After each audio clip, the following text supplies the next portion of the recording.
Beginner dinners. We call this one Tex Mex Skillet.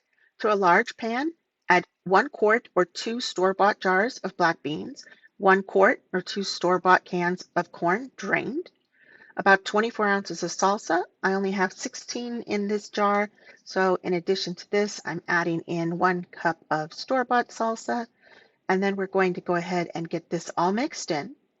Then we're going to add in 1 teaspoon of onion powder, 1 teaspoon of garlic powder, 1 teaspoon of black pepper, and 1 teaspoon of chili powder.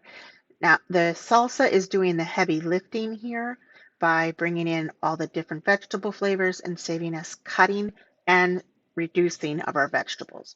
So I have ground beef I've prepared in advance. I'm going to add 2 pint-sized jars of ground beef, get this mixed in, and then we're going to let this come up to a simmer, and we're going to cook this for about 20 minutes to get it nice and hot and to get all the flavors together.